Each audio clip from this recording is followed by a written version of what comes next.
تو آزمایی‌های روز دوم هشتمین مسابقه بین‌المللی جام президенти ҷумҳурии Тоҷикистон Оилбад ҷудо дар вазни то 81 килограмм мисли рӯзи аввал ҷолибу диданӣ сурат гирифтанд. Дар ин вазн 40 нафар ҷудокори бо маҳорати кишварҳои Тоҷикистон, Ӯзбекистон ва Федератсияи Россия барои ба даст овардани ҷоизаҳо дар қасри теннис ва маҷмӯаи варзишҳои обии шаҳри Душанбе миёни ҳам мубориза бурданд.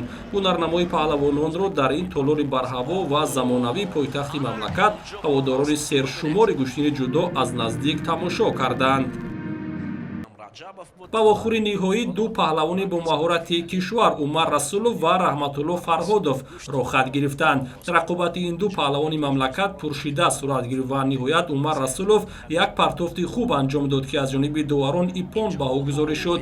Ҳамин тариқ Умар Расулов барандаи медали тиллои ҷоми президенти ҷумҳурии Тоҷикистон дар соли 2021 гардид.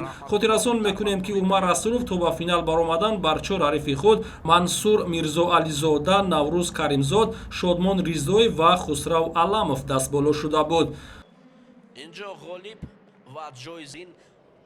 дар рақобат барои ба даст овардани нишони биринҷӣ якум паҳлавони шинохтаи мамлакат Ҳамроз Раҷабов бар муқобили Шодмон Ризоев, ки Федератсияи Россияро намояндагӣ мекунад, вориди татамӣ шуд, аммо бо се шидои пайдарҳам дар ҷараёни рақобат ноком гардид ва аз медали биринҷӣ маҳрум шуд. Ҳамин тариқ Шодмон Ризоев барандаи медали биринҷии ҷоми президенти ҷумҳурии Тоҷикистон дар вазни 81 килограмм шуд.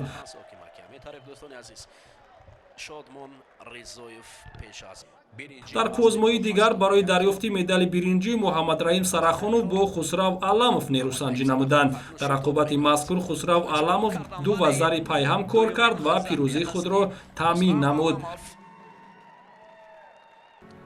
дар маросими ҷоизасупорӣ нафарони муваффақ медал ва ҷоизаҳои таъсисдодаи Федератсияи ҷудои мамлакатро ба даст оварданд. Ба нафари ғолиб 30 000 сомонӣ, барандаи медали нуқра 10 000 сомонӣ ва ду мақоми сеюм 5 000 сомонигӣ тақдим карда шуд.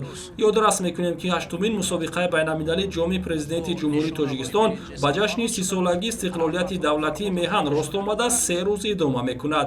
Дар рӯзи охирин варзишгарон дар вазнҳои 90 ва ҷамъи 90 килограмм майдондорӣ мекунанд. ҷоми президенти ҷумҳурии Тоҷикистон Оилбад ҷудо аз соли 2013 бо дастгирии ҳукумати ҷумҳурии Тоҷикистон доир мегардад.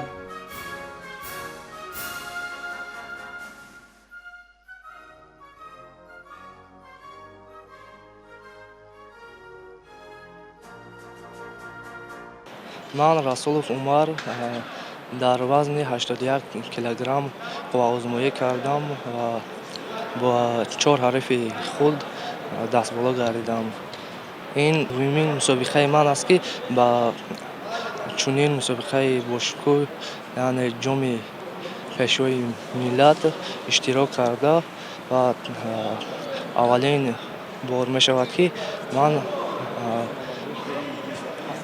мақоми аввалро мегирам.